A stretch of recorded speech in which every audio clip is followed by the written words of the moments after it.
Aloha! Welcome to the Live Ukulele podcast. My name is Brad Bordessa. Thank you for joining me today. In this episode, I'm going to answer a question that I was asked.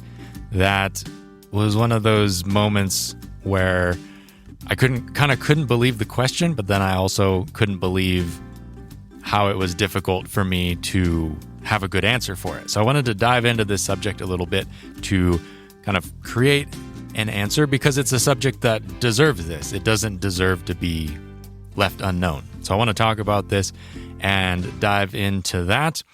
Before we do that, though, please take a moment to subscribe to the podcast and go check out liveukulele.com/store. This podcast is listener supported. So if you like what you hear, you can go to liveukulele.com/store and check out one of my ebooks or courses over there. And any of those purchases that you make help support the podcast. But better than that, they give you access to some great ukulele learning information. I've got a new course on playing Hawaiian music, how to play 5 Hawaiian songs. There's kind of my big master plan left-hand technique course, which is kind of for players who are really interested in having a full system of how the ukulele works. That's a little bit more in-depth, but probably the most useful of everything I've ever put out. And then there's stuff like the step-by-step ebook, which is great for beginners who want to learn to pick very simply and just play along a single string, things like that. And then, of course, the original left and right-hand technique ebooks and the ever-favorite ukulele chord shapes. So check them out. And if there's anything that really resonates with you, purchase it, learn yourself some ukulele skills, and along the way, you'll know that you'll be supporting the work that I do here on the podcast and on liveukulele.com.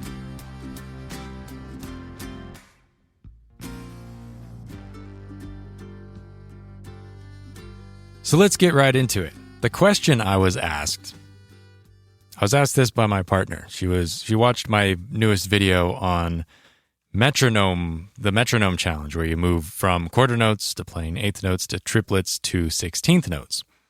And she watched the whole video, and at the end, she looked up and asked me, well, how does that apply to me? How do I use that? Why do I care? Why do I need to know this? How does it help me? Something along those lines. And I was kind of taken aback. I didn't really know what to say because it seems like it should be so obvious, but it's not a dumb question because a lot of people, I think, wonder these same things. They just think that it's something they should already know, and because of that, they don't say anything or they don't ask the question. So it's very interesting, and it's based on, I think of it kind of as it's based on timing. Why is timing important? So we'll talk about kind of both of those aspects and see how much time it's going to take us to explore them. But I think it's interesting, and I want to take you along for the ride. I think we should start with, why is timing important at all? Because I say this all the time, and timing is the most important part of music. And the place where I, as a teacher, spend the most time helping people, and is usually the weak point of any student who comes to me. If I had to guess with any student, their weakest link is timing, almost always. Of course, there are exceptions, but they're very few and far between. And if I had to make a safe bet, it would be that their timing probably needs work.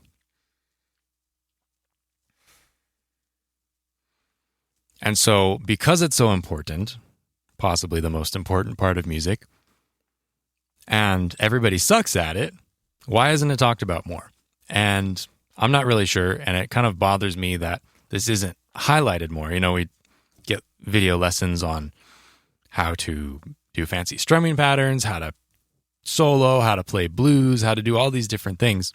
And yet the timing kind of gets swept under the rug because it's a little bit awkward.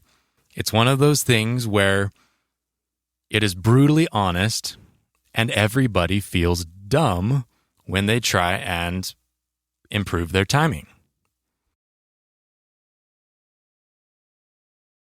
Because that's what it basically comes down to, is that everybody that I work with who struggles with timing, they feel dumb when they work on their timing. I feel dumb when I work on my timing. I've played for all these years, taught for all these years, played with all these amazing musicians, and yet when I put a metronome going and it's just not clicking, and the metronome's clicking, but I'm not clicking with the metronome, I feel dumb. And people don't like to feel dumb. That's just kind of a human thing, is we don't like to feel like we're inadequate at doing something, and so we tend to avoid it. But in avoiding it, we don't get the practice we need to improve our timing, and our timing remains poor. So it's kind of this vicious circle that goes around and around and around. But timing is important because it is the consistency in any music. It's the part of music that everybody understands. You can listen to a fancy song, something that is maybe very complex musically, and if you're just a casual listener, you don't need to know about how complex it is. It just sounds like lovely music, right? The harmony, the melody, nobody cares about that when they're just casual listening. But what they do care about is the groove, right? If you can't tap your foot to it, if the groove isn't there, if the timing's bad, it's immediately less appealing, no matter how fancy or complex the harmony is. It's the timing that universally speaks to people and draws them into the music and allows them to experience the music fully. Okay? And goes without saying that these are just my opinions, and I'm just kind of rapping here trying to figure this out myself. But so take everything with a grain of salt, I guess is what I'm saying. But I think I can pretty definitively say that the rhythm is how lots of people connect to music. Whether you're like a lyric listener and you listen to the words of the song, or you're a drum listener and you listen to the drum groove that's happening, or whether you're a guitar listener, or maybe just you listen to the whole band but not the words, everybody kind of gravitates one way or the other of what part of the music they notice, what part of the music jumps out at them as they're listening. Doesn't matter, because all those things have time. Not all those things have chords and melodies, right? A drum doesn't necessarily have harmony. It kind of has melody, depending on how you look at it. But for the most part, it doesn't have harmony as we know it, as like a vocal singing. But all these aspects have rhythm. And as soon as the rhythm goes away, you can't participate in the song anymore. It becomes much more difficult, because if the timing's not there and there's no groove, you don't know when to expect the next part of the music.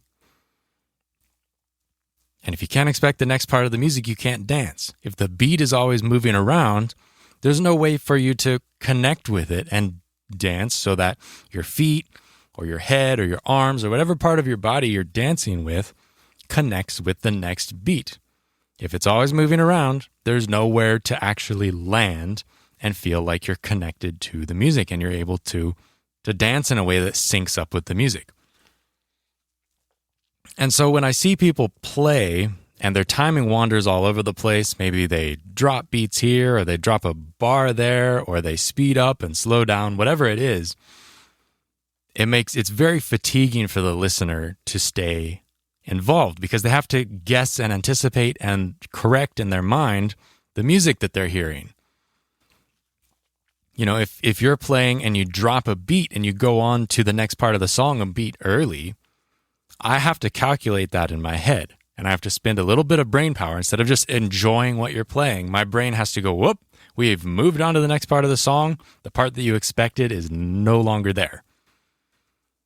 That's my job as the listener to compensate for that. And it's fatiguing. It wears me out. It's not something that is enjoyable whatsoever. In fact, it's kind of painful at this point because, I've gotten to a point where my timing is pretty good. It's not great. I certainly think that, along with everybody else, timing is my worst aspect.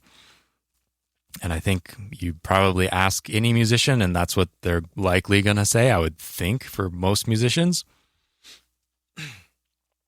And when you get to that point, you are more sensitive to these things. And as I teach ukulele and I know and I say things like everybody's timing is pretty much universally across the board poor and needs work, and then you hear more bad timing, it's like, when is it going to end?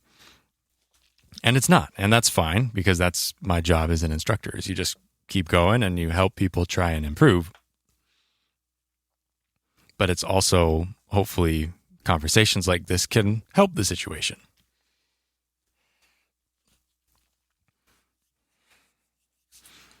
So timing is important because it allows people to experience the music and be part of the music instead of just watching it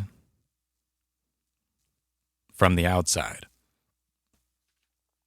Because when the beat doesn't line up, the timing's bad, the timing wanders, you can't expect what's going to happen next. And when you can't expect what's going to happen next, you can't dance.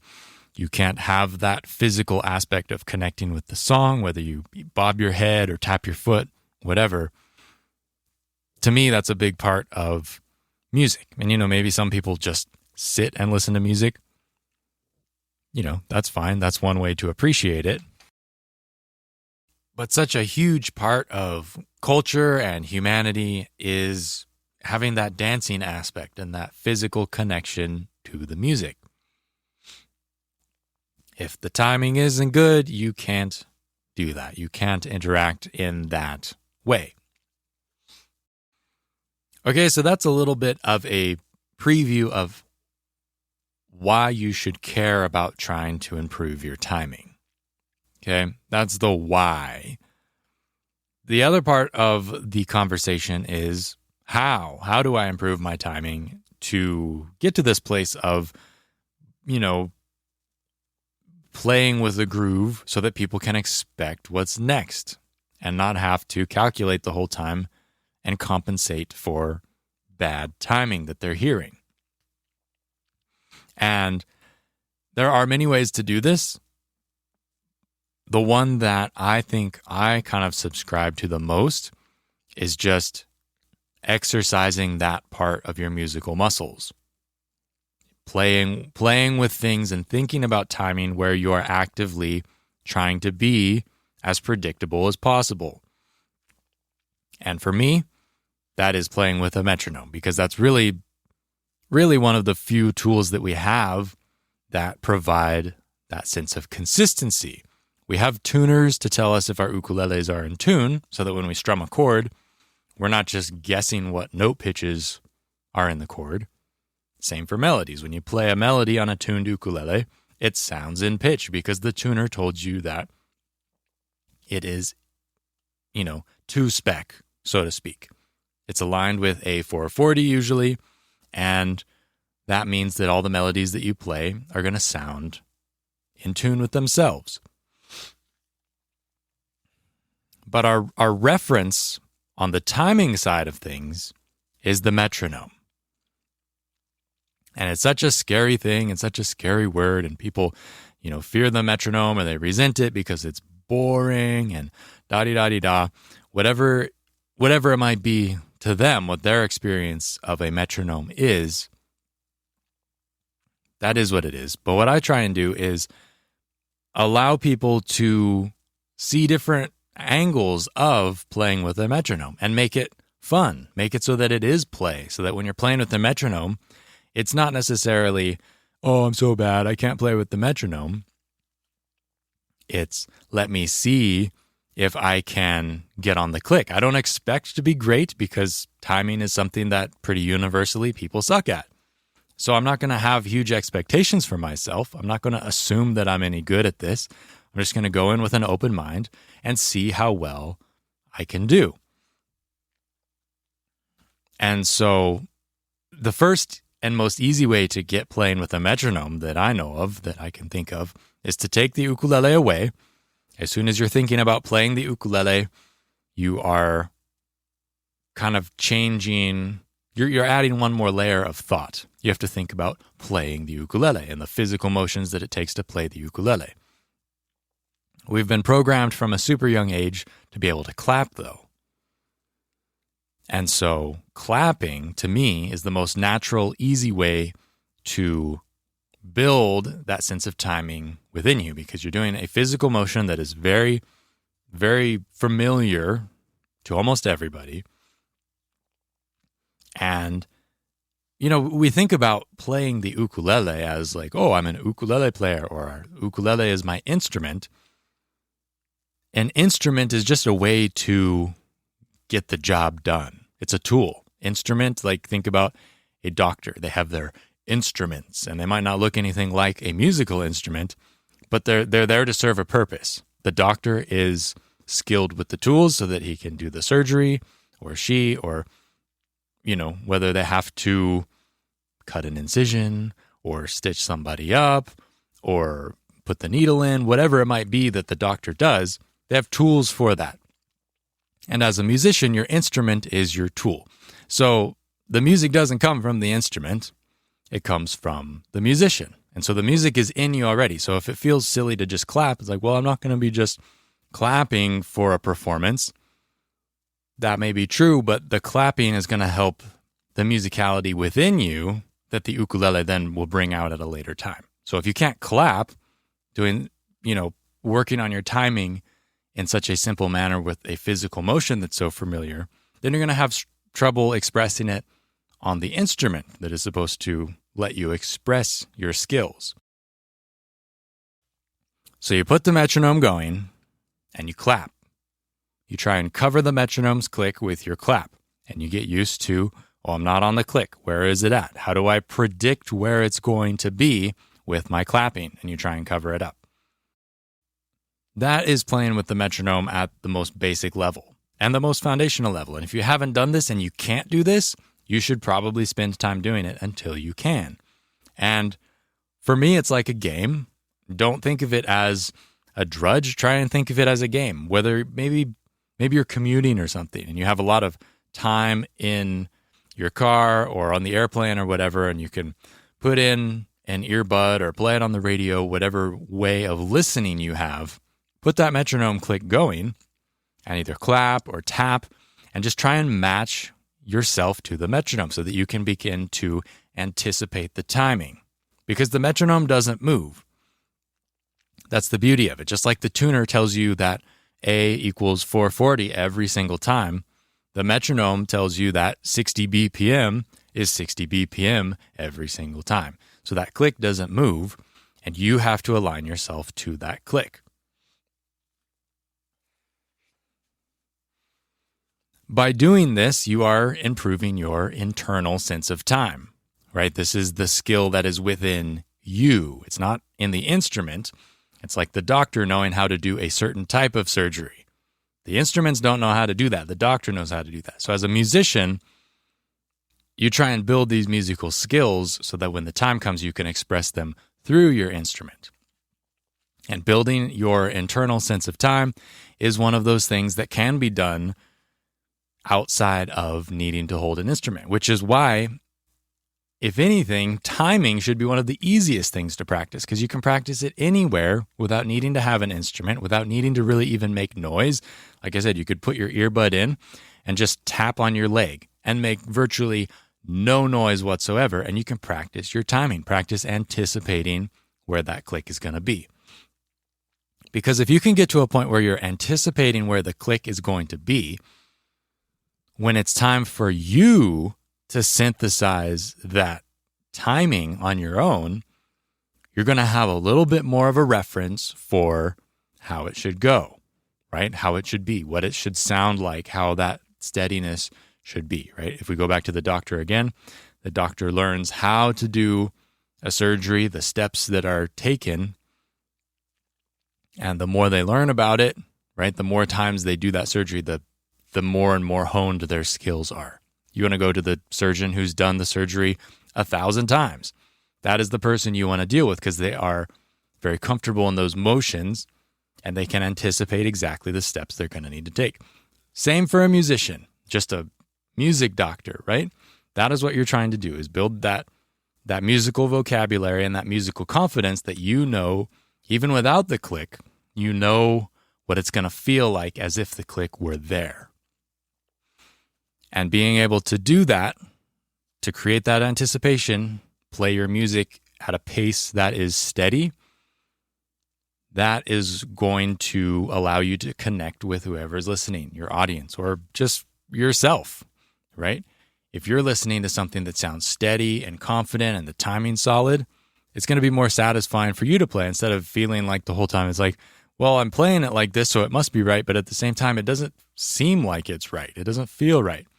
And that is really something to be aware of, is that you can, for yourself, play with better timing and have a more satisfying experience. I know that when I'm playing and I feel like I'm really grooving and my timing's on, that's when I'm the happiest to play music, because it feels really good and I know that the timing is pretty much there. It's the songs where I haven't quite found the groove and I just can't quite grasp the consistency of the timing, where I feel like, that one I'm not presenting very well because the timing's not as good. And even if I'm just playing for myself, I'll feel like there's that little bit of leftover potential that I didn't quite achieve because my timing wasn't accurate enough for that song or that piece.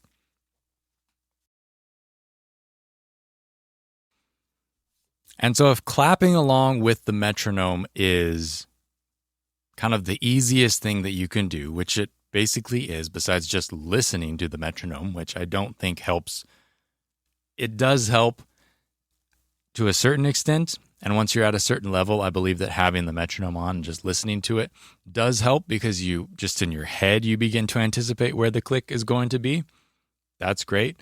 But especially for beginners, and because, you're trying to actually express music on an instrument, there has to be a little bit of physical interaction, because that physical interaction is eventually going to take shape as, okay, I'm playing the ukulele now. You want to be able to link some sort of movement with the timing that you're feeling. And then once the movement part is straightforward, then you could just maybe listen to the metronome and expect in your head where exactly the click is going to be. But in the meantime, as you're getting a hang for it, you want to be clapping.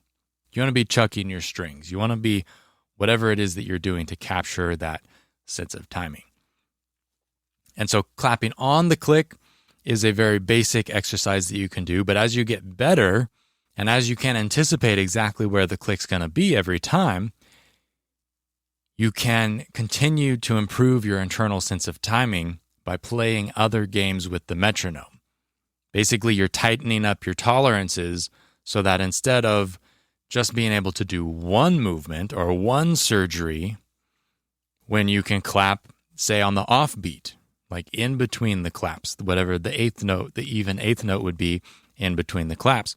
That would be maybe the next level, where you have to provide the information that continues the cadence of the music, and the click continues its time, but you're providing an alternate view of the feel. And so that's what that exercise is that I posted up on YouTube, the metronome challenge thing. That's all that is it's just a way to contrast your understanding of timing to the metronome. Okay? And if you haven't seen the video yet, I'll put a link in the description so you can go have a look at it. But basically what the challenge is if you have a metronome going, you clap with it on the one, that's your quarter note, and then you clap on it with the one and, so you're clapping eighth notes, or picking eighth notes, or whatever your physical interaction is. And then you try and play triplets. So you're playing 1, 2, 3 per click, even 1, 2, 3, 1, 2, 3, 1, 2, 3, 1, 2, 3, 1, 2, 3. And then you would go to 16th notes. So it would be 1, 2, 3, 4, 1, 2, 3, 4, 1, 2, 3, 4, 1, 2, 3, 4 on the click. And being able to move between those different note divisions, first of all, if you were to just be able to play any of them individually, that's a great challenge. And that's going to help with your expectation of where that click is going to drop. Because in your head, you're not just waiting around for the next click. You're trying to align your picking or your clapping with the spaces between the click leading up to the click. So you're trying to synthesize more stops along the way and to line them up so that they're even between now on this click and that next click. So instead of just click, click, click, maybe when you're doing eighth notes, you're having to guess. Okay, so I clap on one click, and I'm going to clap in the middle before the next click happens, and then I'm back on, and then I'm in the middle, and then I'm back on. And same goes for the triplet. You have to expect where that next click is going to be relative to you counting 1, 2, 3, 1, 2, 3, 1, 2, 3, 1, 2, 3, and aligning that to the metronome. And so the reason that an exercise like this is helpful is because it gives you more stops along the way to understand timing and to create tighter tolerances with your internal rhythm. If you only know how to clap on the click, anytime you need to play more than a clap on the click, more than quarter notes, you're not going to have as strong of a feel of where those could land on the click, right? So if you have a straightforward, simple song, it's probably in 4/4 time. So you have 4 beats per bar. So you count 1, 2, 3, 4, and that's your quarter note. Each of those counts as a quarter note. If you can clap on the quarter note, you can probably play quarter notes pretty steadily. So you could have a quarter note melody. But if you have an eighth note melody, the click is going to continue on at a quarter note pace, right? Because that's the grid that you're building music on usually, is the click plays on the quarter note. That's often and usually how timing is lined up. And at least that's how timing is lined up as you're studying it as a musician, trying to increase your internal timing skills. You have the click on the quarter note, and then you relate everything that you play to that scale of timing. And usually it's expressed as a little quarter note icon equals however many BPMs. That's how it's usually expressed on a piece of music. You see the little quarter note equals 110 or 60 or 72 or whatever the BPMs of the song are. Almost always they're going to equal a quarter note. So you're going to be lining yourself up to that scale of time. And so by being able to clap eighth notes against a quarter note click, you are able to tighten your tolerances up so that now you could play a eighth note melody and have familiarity with where to expect those notes or those strums, the chords that you're going to play. Whatever it is you're playing on the time, or just your claps, doesn't matter. It's all rhythm, and rhythm is just, a point in time. That's all it is. It doesn't provide any scale or harmony information. It's just a point in time and how much time perhaps that note takes up. And bonus tip, if you go check out the video and you try and work your way through the different note durations and you find that you're having a hard time going between them, take a step back and simplify so that you clap with the click, and then maybe you take a little break, and then you come back and you try and clap eighth notes with the click, and then you take a little break, and you try and clap triplets on the click, so that instead of trying to move between them, you're just taking each as kind of its own segmented chunk of rhythmic information, and you're aligning yourself each of those times to a new set of kind of data points along your scale of time, which is your metronome. Once that's simple, you can dive in and start thinking about trying to move between them, because that's what music does, right? Music does not only have a quarter note melody or an eighth note melody or a triplet melody. It has a quarter note and then 2 eighth notes and then a quarter note and then a triplet and then maybe 2 notes or 16th notes, and then you have another eighth note before going back to a quarter note. It's anything, right? Any rhythmic combination can be expressed in music. And if you're only limited to understanding, I can tap my foot on the beat, you're not going to have very good tolerances when it comes time to put those notes in their places with the rest of the music and along the scale of your metronome click or the timing of the song. So by practicing going between them, that's how it's helpful, is you have a real world exercise to force yourself to do something that's challenging before you have to do it in real music. If you were to play that on the ukulele, or you need to go, say maybe your song has 2 eighth notes and then a triplet and then an eighth note triplet, how are you going to know how to place those on the scale of the song, the scale of the time? Without, practicing that or really knowing how it's supposed to go, you're going to have to either listen to a reference, hear it played, and then play it back. But even in that situation, you haven't built familiarity with making that motion, with making that rhythmic sound or that physical motion to create that rhythm in that way. So to me, that's how that challenge is helpful, is that it helps you understand more places of the music, more spaces of the music, more places that notes can occur. And remember, this can all happen independently of melody and harmony. It's just time. It's just a space in time, a space along the grid of the song. And for me and my students, I try and explain timing kind of like a grid. I've seen people explain it as a ruler, so that, if you have a ruler, this is the one moment when the imperial system kind of makes sense, is the ruler is based on 4s, right? So you have 1 inch, that would be like a whole note. And then you have a 1/4 inch, which is a quarter note. And the inch is divided into 4 1/4 inches. It's just math is all it is. But then you have the 8th notes and the 16th notes, and you can go as small as you want up to 128th notes or whatever they are. That kind of thing is not almost ever counted out. It might be something that somebody plays intuitively, but usually you don't actually think about the duration of those super duper fast notes.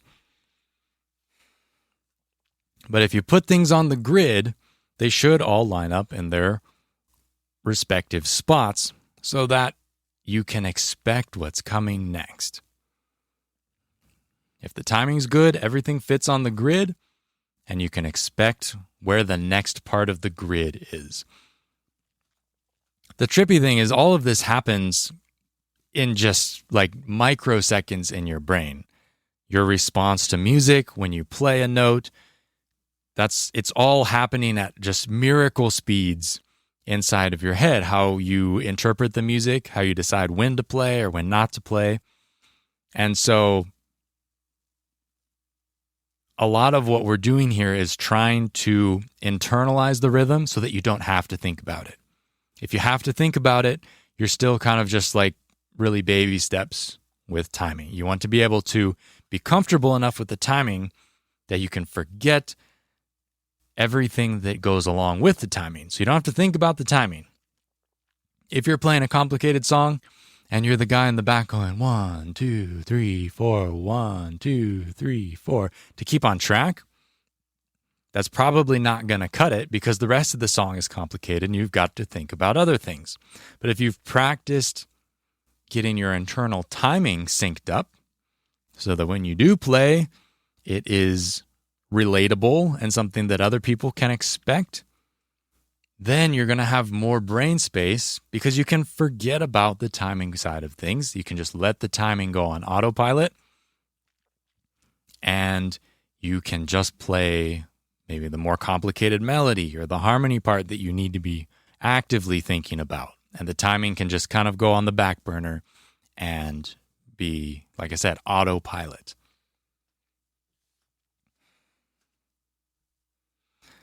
So anytime you see a metronome exercise or anytime that somebody recommends you play with a metronome, it's not because they want to bore you to death or to make you feel dumb.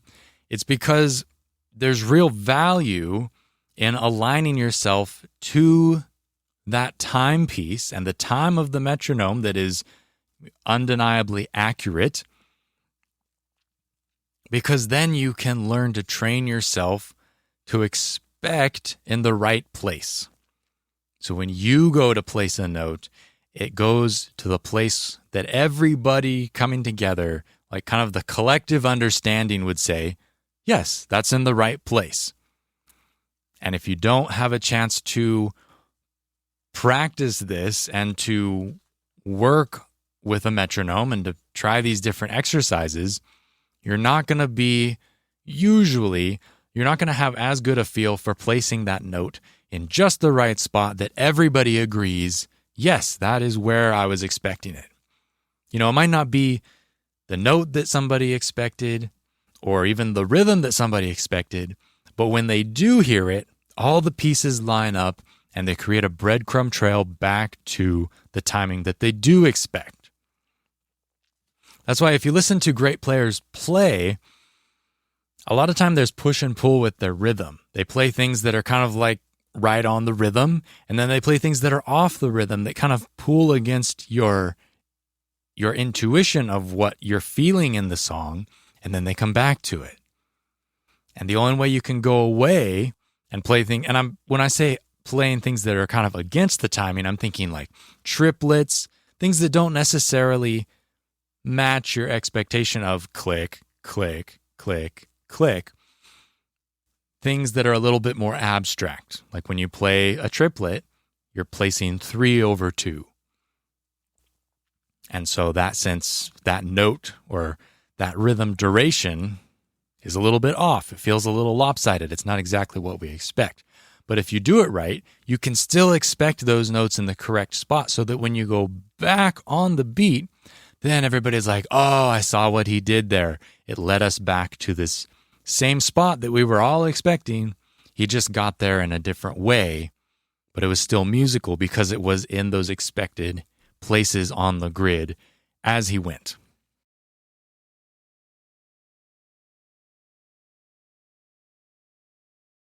Whew. So that's that. There is so much to be said on timing. I'm not the expert on this. There are many, many, many people who can probably explain it better, have better reasoning for why you might do this, but this is just something that has been kind of banging around in my head that I wanted to try and think out loud about, hopefully share a little bit of insight and let you folks in on the secret of timing, which is not really a secret, but everybody acts like it is. So don't act like it's a secret anymore. Just sit down with that metronome and try it out. Play along with it. Play. That is the missing word with so many people who work in music. They make it work, right? It shouldn't be work. It's play. We play music. We don't work music. So bring that attitude to the metronome. Don't expect to succeed at first. You're probably not going to. That's just the hard truth of timing, is that we can all be better at it. And the only way to improve is to just kind of grind, work on it, play with it. I had my eyes dilated the other day. I went to the eye doctor and everything's top shape. Just got to keep on wearing the sunglasses. But while I was shading my eyes from the sun, I sat down with the metronome. And I was waiting for my ride to get done with an appointment as well. So I sat in the car for like an hour. And I put the metronome going on my phone. And I just started jamming and playing with my expectation of the timing, right? Just kind of grooving along, diddling, but also playing things that were with the time and then against the time, and seeing how much I can bend the time and how confidently kind of skipping along the time I could be before falling back into the time. Because even things that are weird that sound like they're off time, usually they have a mathematical division that puts them theoretically in some sort of a rhythmic home, right? There's very little that is just random timing. There's always a there's always a way to like calculate where that note should be. And so what I tried to do was just, find the places that the notes should be, see how accurate I can get that, and see if I can get them to kind of pull against my expectation of the timing. And in that way, build the strength of my internal timing relative to the click that I'm playing with. And as I was playing, I was just jamming along, totally not like really thinking about it, just trying to play things that were groovy and with the time. And an hour passed like in no time. I was on my way home. The sun was still bright, but I had passed that time, and it was so enjoyable because I was just having fun with it. I was just experimenting, trying things, and seeing what I could find in between the beat while staying on time and slowly honing those expectations. That's the best expectation to have in music, is expecting where the next beat is, or where the next division of the beat is. Otherwise, expectations are not very useful in music, but they are useful in timing. And they do apply to everybody. Everybody kind of expects music to occur in a certain spot, so you try and fulfill that as much as possible, even if it's just for yourself. You play that groovy music, you're fulfilling expectations by putting the notes in the places you expect them to be and that everybody else expects them to be. And that the timing, that the metronome asks them to be in.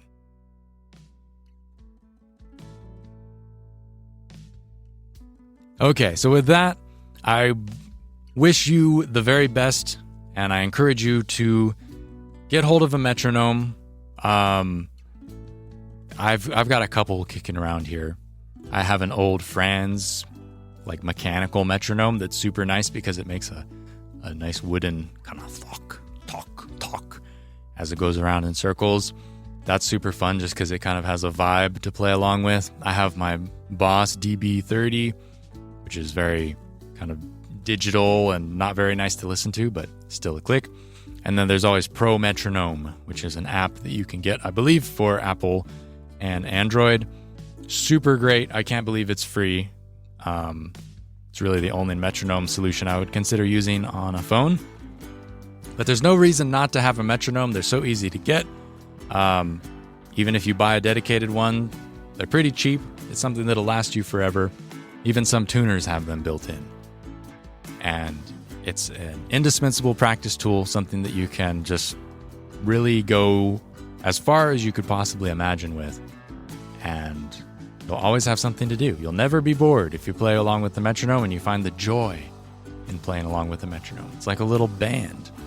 It's like a little band that only plays one instrument, but he's always right. It's pretty cool. So with that said, please subscribe to the podcast. Go check out liveukulele.com for a bunch of free resources that you can get songs and lessons and tabs and scale charts and all kinds of stuff. There are some lessons on timing as well. And then also my premium resources, which help support the podcasts and all of the other work that I do on liveukulele.com. And you get some of the best ukulele learning material available. I'll catch you in the next episode.